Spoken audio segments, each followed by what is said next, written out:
Radhe Radhe everyone. भाद्रपद मास के शुक्ल पक्ष की पंचमी तिथि को ऋषि पंचमी के रूप में मनाया जाता है।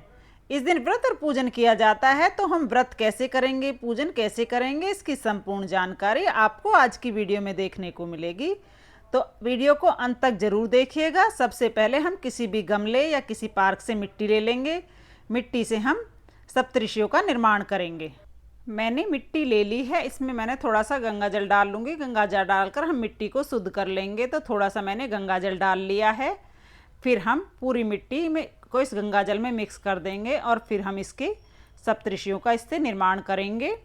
मूर्तियाँ हम तैयार कर लेंगे। देखिए, ऋषि पंचमी के व्रत की पूजा सुबह के समय की जाती है। तो पंचमी के दिन सुबह सुबह आप स्नान आदि करने के बाद फिर सबसे पहले मिट्टी तैयार कर लें, क्योंकि मिट्टी की मूर्तियाँ बनाकर ही हमें पूजन करना है।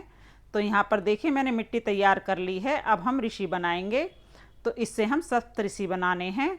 आप चाहें तो गोलाकार में, पिंडाकार में, किसी भी आकार में आप सप्तऋषि बना सकते हैं।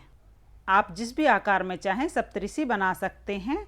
यहाँ पर देखिए, मैं पिंडी आकार में सप्तऋषियों का निर्माण कर लूँगी। सप्तऋषियों के साथ साथ हमें माता अरुंधति का भी निर्माण करना है। तो यहाँ पर देखिए, मैंने सप्तऋषियों का निर्माण कर लिया है। उसके साथ ही गोलाकार में मैं माता अरुंधति का निर्माण कर लूँगी। तो यहाँ पर सप्तऋषि और माता अरुंधति का मैंने निर्माण कर लिया है।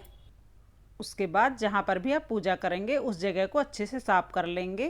पहले तो गोबर मिट्टी से लीप कर तब ज़मीन पर ही पूजा करते थे, लेकिन अभी गोबर मिट्टी से लीपना पॉसिबल नहीं है। तो यहाँ पर हम पोछे से साफ कर लेंगे। उसके बाद हम एक पटरा लेंगे। कोई भी आप पटरा ले सकते हैं। आप कोई थाली या कोई परात में भी इसे पूजा को कर सकते हैं। यहाँ पर मैंने एक पटरा ले लिया है और उस पटरे पर मैंने पीले कलर का वस्त्र बिछा लिया है। अगर आपके पास पीले कलर का वस्त्र नहीं है तो आप हल्दी से भी उसको पीला कर सकते हैं।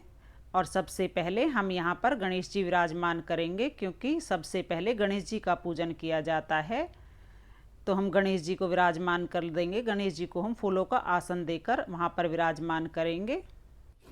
गणेश जी को विराजमान करने के बाद थोड़े से फूलों का आसन हम यहाँ पर देंगे और सभी सप्तऋषियों को जो हमने बनाए हैं सबको विराजमान कर देंगे।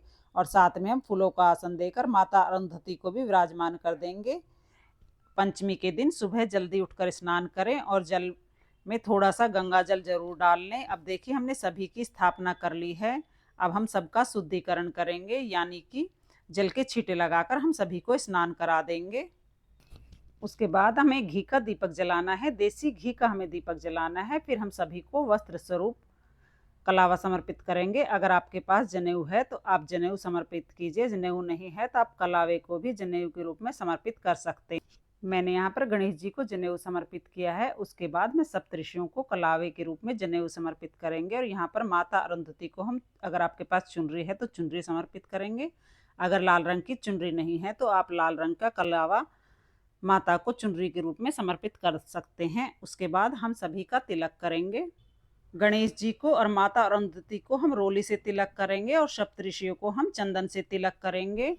देखिए, पूरे ऋषि पंचमी के व्रत में पूरे दिन में सिर्फ एक बार ही खाना खाना होता है। और जब हम खाएंगे ना तो हम दूध, दही, चीनी, अनाज, कोई चीज़ हमें नहीं खानी है। सिर्फ मेवा या फल ही खा सकते हैं और यह भी सिर्फ एक बार खाना होता है। अब देखिए, सभी को मैंने तिलक कर दिया था। गणेश जी को हम दूर्वा समर्पित करेंगे और सभी को हम फूल समर्पित करेंगे। जो भी फूल आपको मिल जाए आप फूल सभी को समर्पित कर दे। उसके बाद हमें भोग समर्पित करना है। तो भोग में आप मेवा और फलों का ही भोग समर्पित करें। यहाँ पर मैं मेवा और फलों का भोग समर्पित कर रही हूँ। भोग समर्पित करने के बाद आप दक्षिणा जरूर समर्पित करें, क्योंकि दक्षिणा पूजा में रही कमियों को पूरा करती है। इसके बाद सभी से हाथ जोड़कर हम भोग ग्रहण करने के लिए प्रार्थना करेंगे। फिर हम सभी को धूप दीप दिखाएंगे। अब हमें कथा सुननी है। तो कथा सुनने के लिए हम एक लोटा जल हाथ ले लेंगे और अपने सीधे हाथ में थोड़े से फूल या अक्षत ले लेंगे और फिर हम ऋषि पंचमी की कथा सुनेंगे। कथा का वीडियो आपको चैनल पर मिल जाएगा। और अगर आपने व्रत किया है तो कथा सुनना अनिवार्य है। कथा आप जरूर सुने। कथा सुनने के बाद जो हमने हाथ में फूल लिए हैं, यह फूल हम गणेश जी के चरणों में, माता अरुंधति सभी को समर्पित कर देंगे और थोड़े से फूल हम जल के लोटे में डाल लेंगे। इस तरह से हमारी कथा पूर्ण हो जाएगी। कथा करने के बाद फिर हम आरती करेंगे। तो अगर आपको ऋषि पंचमी की आरती आती है तो आप ऋषि पंचमी की आरती गा सकते हैं, नहीं तो आप गणेश जी की आरती गा सकते हैं। और 5 बार 7 बार एंटी क्लॉकवाइज जब हम दिए को इस तरह घुमाते हैं तो वह आरती का स्वरूप माना जाता है। आरती करने के बाद हम पूजा में रही कमियों के लिए हाथ जोड़कर प्रार्थना करेंगे, क्षमा याचना करेंगे और भगवान से अपनी मनोकामनाओं को पूर्ण करने के लिए प्रार्थना करेंगे। इस तरह से ऋषि पंचमी की पूजा, सुबह की पूजा होती है, वह हमारी पूर्ण हो जाएगी। पूजा के बाद हम जल का लोटा जो हमने लिया है वह सूर्य देवता को अर्घ दे देंगे और जो भी हमने भोग प्रसाद समर्पित किया है, जो फल और ड्राई फ्रूट हमने समर्पित किया है, किसी पंडित को हम दान कर देंगे। किसी भी पंडित को आप दान कर सकते हैं, लेकिन मंदिर में जब भी आप किसी पंडित को दान करें तो उस पर दक्षिणा रखकर अवश्य देखें। इसके बाद हमें पूरा दिन व्रत रखना है, कुछ भी खाना पीना नहीं है। शाम के समय दोबारा में हम इसी चौकी पर दिया जलाकर भोग समर्पित करना है। पूरे दिन में हम केवल एक बार ही खा सकते हैं इस व्रत में, उसमें भी हमें दूध, दही, चीनी, अनाज या हल से जुती हुई कोई भी चीज़ नहीं खानी है। बस फल और मेवा ही हम खा सकते हैं, वो भी एक बार खाया जाता है। तो इस तरह से पूरा दिन व्रत करना होता है। अगले दिन हमें सप्तऋषियों का, जो हमने मूर्तियाँ बनाई हैं, उनका विसर्जन करना होता है। अब हम जान लेंगे कि ऋषि पंचमी का व्रत क्यों किया जाता है। तो देखिए, महीने में कुछ दिन ऐसे होते हैं जब हम महिलाएं पूजा नहीं कर पाती हैं, अशुद्धि के दिन कहा जाता है। तो इन अशुद्धि के दिनों में हमसे जो भूल चूक गलतियां हो जाती हैं, उनकी क्षमा याचना के लिए ऋषि पंचमी का व्रत किया जाता है। ऋषि पंचमी के दिन सुबह हम पूजा करेंगे और फिर शाम के समय दोबारा हम दिया बाती करेंगे, भोग समर्पित करेंगे। उसके बाद अगले दिन हमें विसर्जन करना है।